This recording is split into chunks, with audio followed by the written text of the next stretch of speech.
Read One Communications presents The Scholar's Chair. At Focus, Dignity for Women from an Islamic Perspective. Our special guest tonight is Rahmah Abduleleen, the Executive Director of Karama. She is a graduate from Duke University with a double major in religion and sociology and obtained her Juris Doctorate from the University of Michigan Law School. Quranic website, the Quran says that we have given dignity to the children of Adam. My first question to you, former Duke graduate, is is what does that mean to you? What does dignity mean to you? Well, thanks for starting off with this question, because for Karama, that is the heart of what this organization is all about. In Arabic, Karama, dignity means Karama in Arabic. And for us, we build everything around that. For us, dignity is compassion for others. It is respect for others. We want everyone to live up to their human potential that is God-given human potential that everyone has in a respectful way. So often, well, if we don't acknowledge them, they don't exist. We want all human beings to be treated with a level of respect and compassion always. And for us, that's what dignity means. That's what Karama means, is that for all human beings. And that's why even that ayat, it doesn't say to the male children, it doesn't say to the female children, it says to the children of Adam. And like, for me, in my heart, I believe that, Allah is telling us everyone is covered by dignity, not just, whatever gender you might happen to be. It's everyone has this dignity that we need to respect for one another. And so often my dignity is okay, but I don't want you to have that same level of dignity. That's not the prophetic tradition. It is making sure that the way you want to be treated is how you treat others. And I know that so many of us growing up, that's what our parents, drilled into us. It was like, you treat others the way you want to be treated. And I think that is the core of what Islam is about, and the core of what the Holy Quran is trying to teach us, is that we need to be treating others the way we want to be treated. If you want to be treated disrespectful, people will treat you disrespectful. But if you want people to treat you as a fellow human being, you have to treat them that way. Sister Abdulaleem, that is an excellent way to get started. I want to find out whether you would say that the Quranic guidance actually is supportive of gender equality and respectful of gender differences. Just tell me, where do you come down on that? What is your view? Karama was founded by Dr. Aziz Al-Hibri. And I have heard so many lectures by her over my past few years that I have been at the top. And one time she said something, and I think for a lot of people it went over their head, but I wrote it down instantly. She says, culture divides us, but the Quran unites us. And that is so powerful, because we think of so many things as Islamic, as Muslim, when they are really culturally based. They are not really based on the Quran. The Quran is not gendered. The Quran speaks to everyone. And I think people, in interpreting the Quran, have brought in their patriarchal views or feminist views in order to put their interpretations onto the Quran. But I strongly believe that the Quran, as it was originally revealed, that's what all of us Muslims feel. There's been no change to the Quran. The Quran speaks to gender differences. It speaks to how women and men are equal before God. It doesn't say, well, women, it's okay, you guys are less than. It shows that we have come from the same nest. For Muslims, we do not believe the same Genesis that some Christian Jews believe of, you're coming out of his rib. We believe that you come out of the same soul. It's not that we are a part of a man. We all come from the same soul, and then we are divided into women and men. So for me, gender differences or something, it's just like racial differences. It's part of the identity, and it's part of the beauty that Allah has presented to all of us here in the world. And I mean, Allah talks about that in the Quran. I mean, it talks about, we have divided you into, tribes to get to know one another. If he wanted us all to be the same, he could have decided we could all be the same. But he wanted us to be different to get to know one another. And I think that was the challenge he gave to human beings, was to get to know one another, not to kill one another, not to discriminate against one another, not to put one another down so that I can rise. It is to get to know one another. And when I hear get to know one another, it's the friends, the relationships that we build between people. It's learning about different cultures. It's marrying between cultures. It is just the beauty of what the human being is all about. Excellent. Tell me, in the legal sense, does the American environment help with this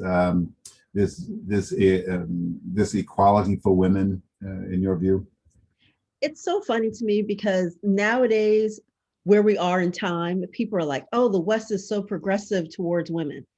And funny enough, it's the rights that we were given in the Quran so many years before women in the West were given those same, rights. So as much as people think that Islam is so backwards, Islam was so much further ahead than where the West was and is. In certain aspects, it's like the Quran tackled female infanticide, killing of girl children. The Bible and the Torah did not talk about that. The Holy Quran was the first book that gave women inheritance rights. The Bible and Torah did not do that. The Holy Quran talked about mutual pleasure in marriage.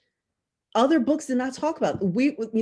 The Holy Quran came at a time when women were treated as garbage, and it lifted women to be on equal level. They did not say women are better than men. It brought them up and said, these people that you have been treating like garbage are your equals. And I believe that that's what the Quran has brought.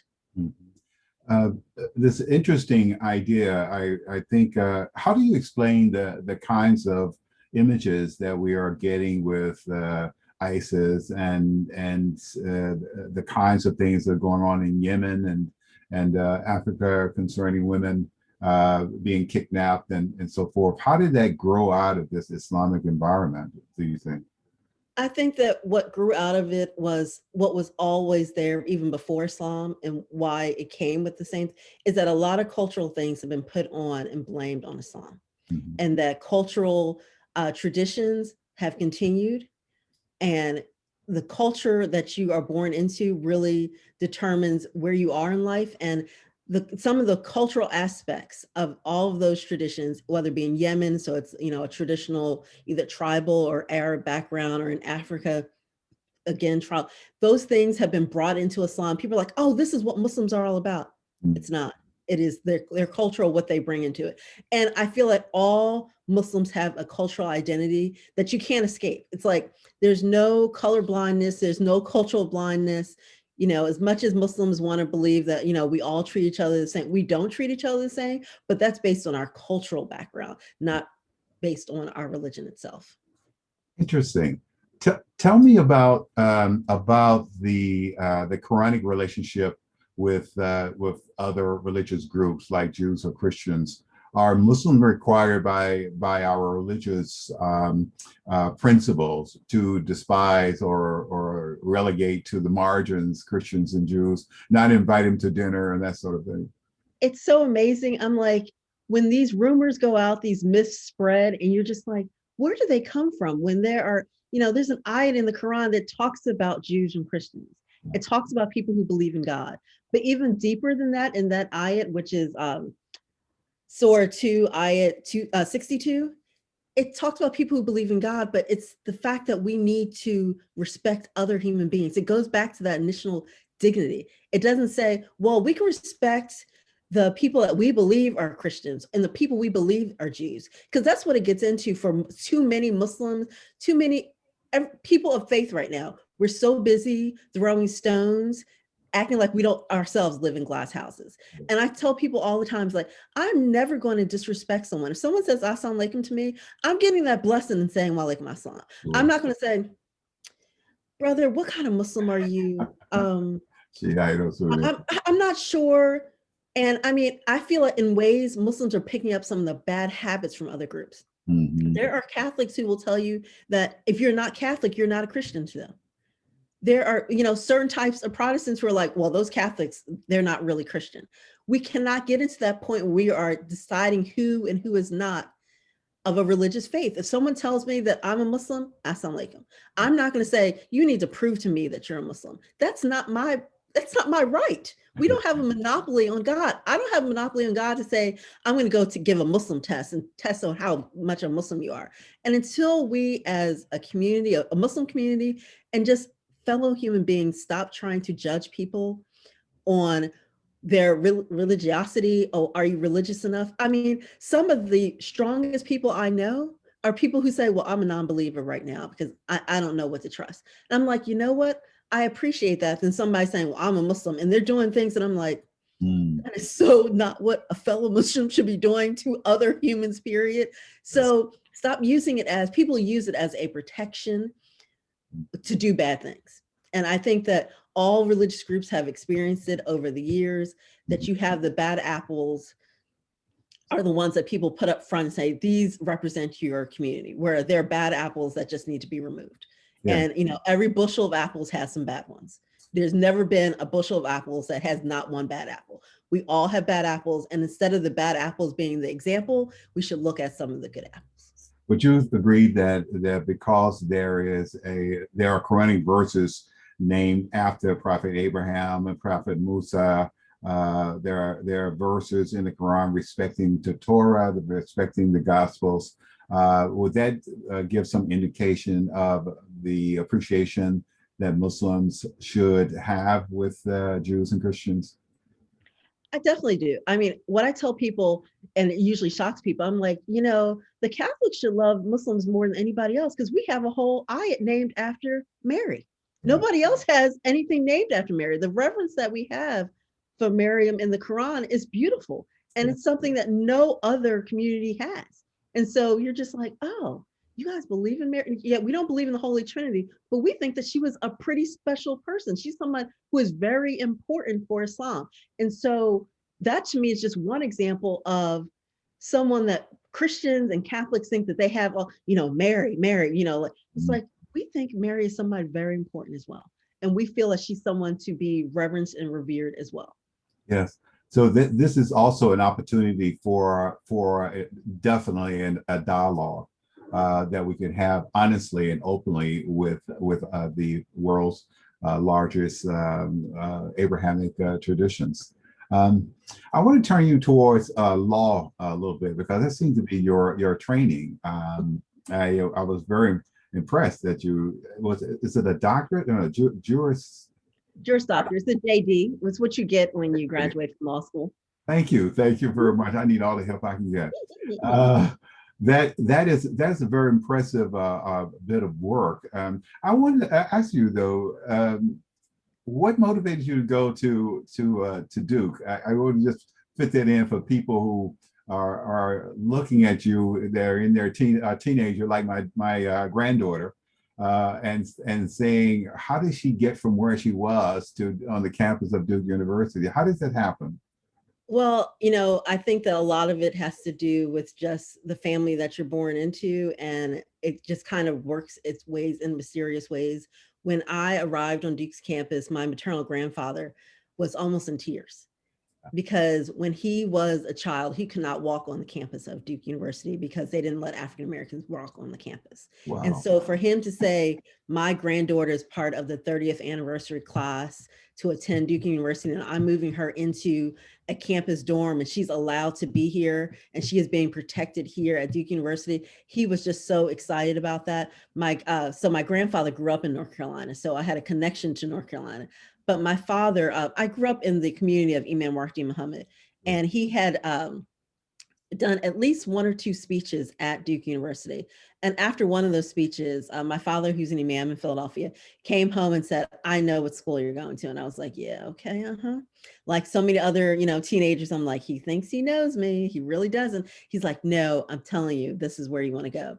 And I had really started getting into sports as well. But when I went to visit Duke after I got in, I was like, this is where I want to be. So it was kind of bringing together my father who had gone and visited and my paternal side and my paternal grandparents who had had most of their married life in New York and who had retired back to North Carolina. So there was a connection for me to go to North Carolina growing up in Philadelphia to say, hey, this is where I want my next step to be. So you're like many of us. We didn't have a choice, did we? We just had to go because it was expected of us. This is along the lines that perhaps your training can help us understand. Is Islam compatible to civil rights in American law? Islam is more compatible than almost every other religion. My sister went to Harvard Law School, and when she went back for a reunion, she was like, wait a second, is that a Quranic ayat? Harvard Law School has acknowledged the Quran is one of the greatest, a quote from the Quran is one of the greatest justice quotes of all time. And we need to remember that, like, Harvard is not like some small okie doke. Everybody knows Harvard Law School. And there is a quote from the Holy Quran that they have up on the wall at Harvard Law School that says, "Oh, you who believe, stand out firmly for justice." Yes. And I'm not going to read you the whole ayah, but it's Surah 4, so chapter 4, verse 135. Right. But it is stand out firmly for justice. We are told to do that. What civil rights in the United States is all about is social justice. Yeah. What Quran is so passionate about is social justice. And it's something that we are told to do in the Quran. We should be, as Muslims, standing for justice and justice for all people. It doesn't say stand for justice for Muslims and, kill everybody else. That's not what the Quran says. Yes. It says stand for justice against everyone, even your own blood. It says stand for justice. And so we need to remember that Islam has a core of social justice. Yes. That religion is all about social justice. Yes. Majority of one of the most important principles in our religion, besides belief in God, is justice. There's no question about it. The idea of living cooperatively in this country puts you in a very unique place, because there are some ways of life that we can disagree with, and I think a lot of religious institutions and organizations and religious people disagree with some of the activity that goes on, like lying, for example.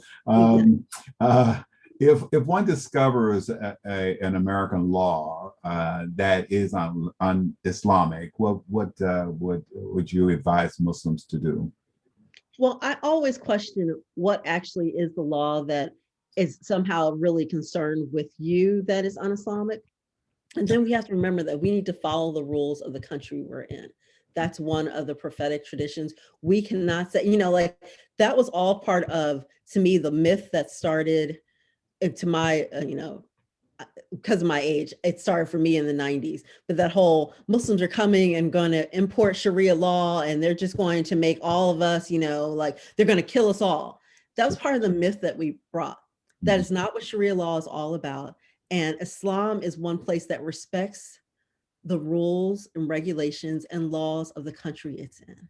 And respect of laws is very important.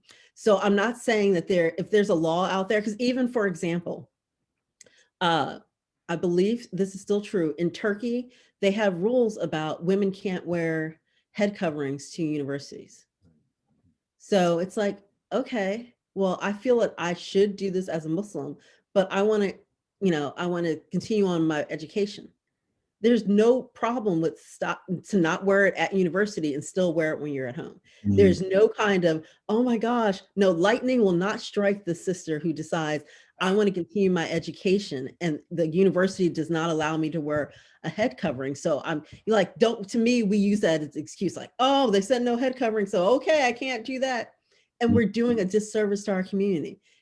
Allah knows your intention. Allah knows why you have to stop wearing a headscarf. Yes. So this whole idea that we can't make these small changes, like even if there's a time of famine, if the only thing available is pork, we're still supposed to eat it. Yeah. If it's, between life or death, we're supposed to eat it. Yeah. Like life or death, if there's only alcohol there, we're supposed to drink it. We're not saying to go hang out at the bar and start, getting ham and beer and just living it up.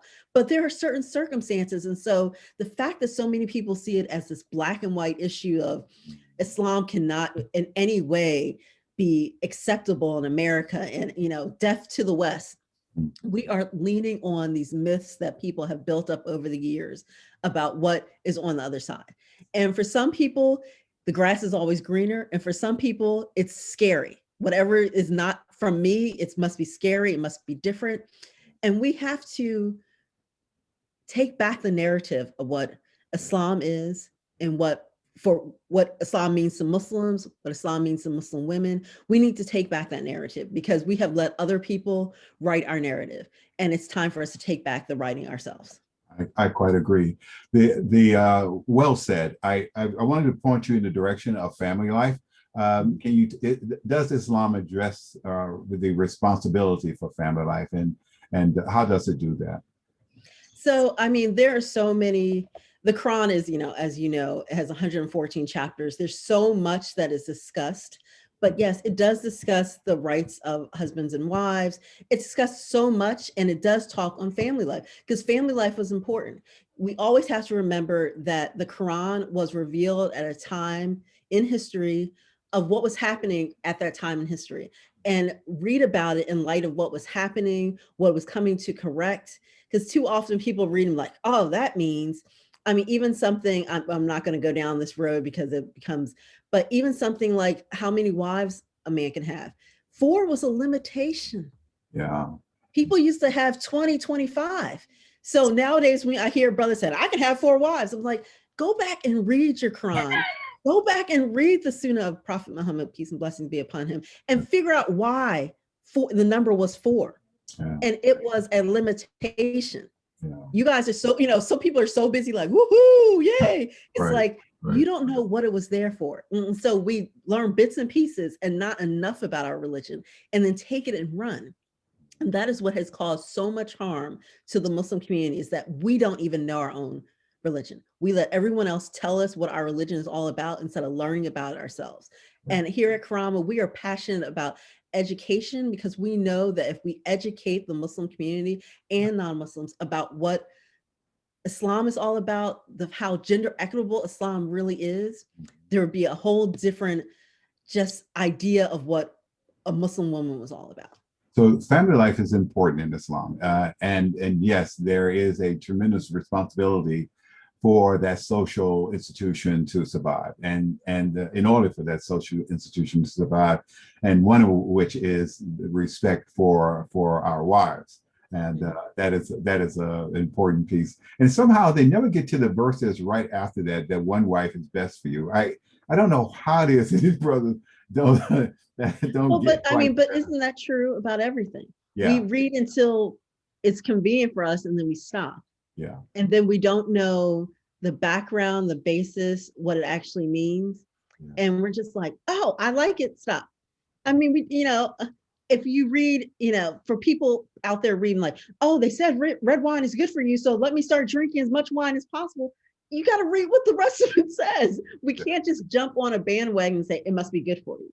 Yeah. I often tell people that even drinking too much water can be bad for you. Yes.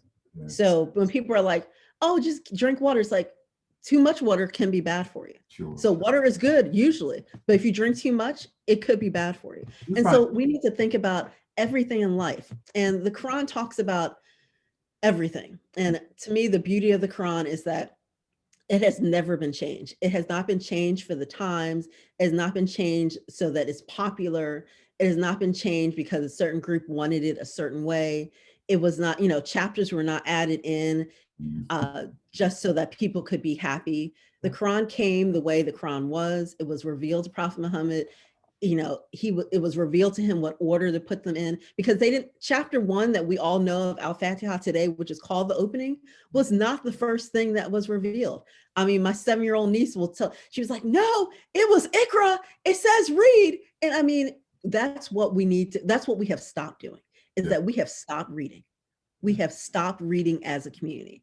And I'm saying, having people who are, Hafiz of the Quran, who have memorized the Quran, that's beautiful, but I need them to know what they're reciting. Because we too often focus on the recitation, which is beautiful. And it's like, it's heartwarming. But when we have people who, oh, they're Hafiz, but they can't hold a real job because they never learned how to read in the language that they are living in, that's a problem. Yeah, it's a problem. And we need to address that. It's just that the Quran reveals everything to us, and everything that we need, we can find in the Holy Quran or in the tradition of the Prophet, who was actually the living Quran. You know, his wife Aisha called him the living Quran. We can find everything we need there. And too often Muslims don't go there. Muslims want to be like, oh, is there a shortcut? No, there is not a shortcut. Read the Holy Quran. And for some of us, we have not read the Holy Quran, and especially here in the United States. And I always like to tell the story is that actually 3 years ago now, so it was 2018, I was in the Philippines. Dr. El-Hibri was giving a lecture, and it was a Q&A, and someone asked, you know, like, oh, they asked a question and she said, well, where is that in the Quran? And they couldn't, you know, respond. And I'm like, oh my gosh, why is she yelling at them? I'm getting all upset, like, oh my God, let me calm her down. And one of them finally said, well, we don't have our own Quran. They've never given this to us. And these were teachers, madrasa teachers, who did not have their own Qurans. And that stopped me in my track, because I can remember getting a Holy Quran for an Eid gift when I was like 8 or 9 and being like, it might've been 10. I was like, really? Thanks. That's what I wanted. But realizing that these women had never received their actual own copy. All they ever learned about the Quran was what someone had told them. And we ended up finding donations to give. And when I tell you, when I announced that I had Qurans to give away, you would have thought I was giving away free money. They bum rushed the stage to get a copy of the Quran. I'm thinking, wow. For us who can get it so easily, we can get it on our iPhones, you know, we can just go anywhere and find it. And to see a community that was starving for the Quran, I feel that we all need to get back to that point where the Quran is something that we want and that we treasure. And for some of us, we have just, oh, it's the Holy Quran. Oh, it's there. Oh, I know the Quran. Let me recite you know, I'm a Hafiz. Let me recite everything I know. Like, we need to go back and really study our Quran. Fantastic. Tell us about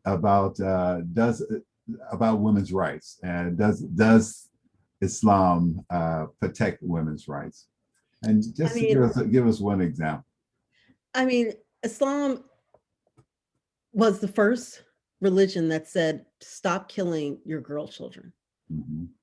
Started telling fathers the blessings that you get for educating your daughters. I think that so often we're like, oh, you know, let me educate my son. And the fact that it talks about how much educating your daughters is so important, how educating your daughters can make such a difference in your life. The right that women have for mutual pleasure in a marriage relationship.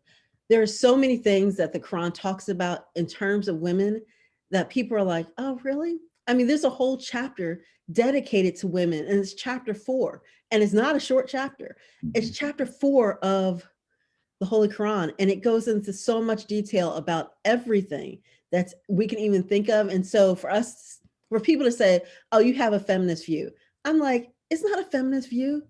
It's what the Quran said. Yeah. You have a patriarchal view based on what you think it says, based on the translation that you're focused on. What year was your translation done? Do you know what the actual Arabic words mean? Like, let's go back to the actual Arabic. What does it say? Does it say the translation that you just gave me? And most of the time they're like, oh, I don't know that much Arabic. I don't know what it actually means. Or they translate it to be convenient to them. And so we need to stop letting people convince us about what our religion says. And I'm not saying that everybody needs to be a Hafiz, everybody needs to know Arabic. You know, inshallah, the more people that, more children that grow up in America who learn Arabic and learn the Quranic Arabic, the better. I'm not saying that we should be like, well, if he's a Muslim from a country that Arabic is, they learn Arabic as a language. They don't learn Quranic Arabic. And so we need to stop giving some extra reverence to people whose language is Arabic and not Quranic Arabic. I like to tell people that,